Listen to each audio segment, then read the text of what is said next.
So, ayun na po sila guys. Nalipat ko ng aking mga sisiw. 11 po silang lahat. Ayan. Ang laki-laki na ng ano nila, tirahan nila. So, ayan. Lagyan ko ng ipa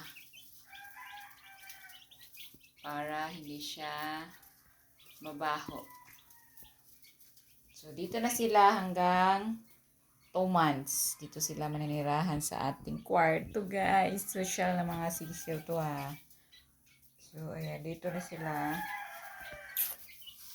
Dito na sila papalakihin ko hanggang 2 months bago 2 months to 3 months bago ko sila ilabas.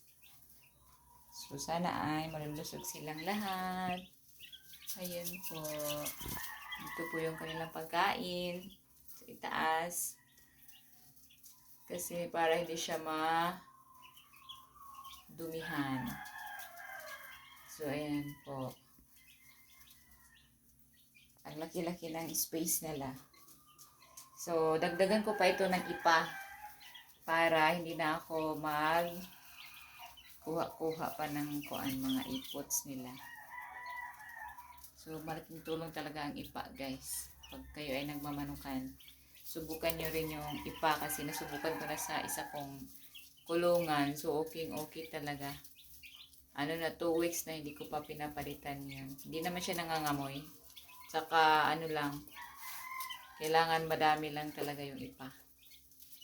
So, ayan. Nalingaw na sila, guys. So, hindi pa nila pinapansin na kailangan pagkain kasi tapos naman sila talagang kumakain. So, nilalagyan ko lang naman baka kakain sila mamaya. So, ayan, guys. Isisarado na natin para hindi makapasok yung mga lamok.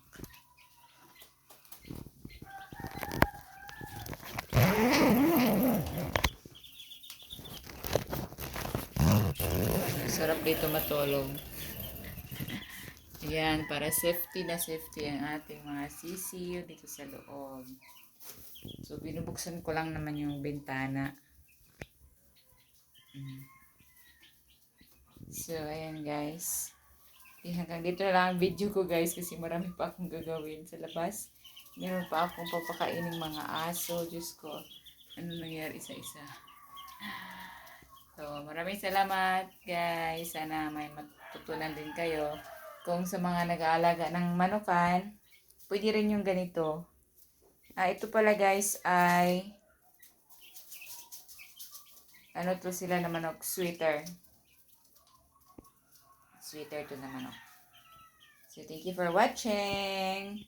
Shout out po sa lahat ng aking mga subscriber at sa mga bagong subscriber po at saka sa mga hindi subscriber na napunta dito sa video ko. So, ganito lang po yung ginagawa namin. So, bago pa lang ako sa pagmamanukan.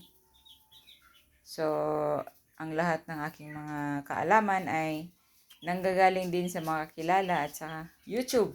Ayan, malaking tulong talaga ang YouTube guys, lalo na pag nagkakasakit yung mga manok natin. So, kailangan talaga tayong manghingi ng payo sa mga nagmamanukan din. Kung wala tayong mapapahingan ng payo, so punta tayo sa YouTube. Marami doon guys, nagsishare ng kanilang mga experience tungkol din sa pagmamanukan. So, ayan na po. Yun lang po talaga. Bye-bye.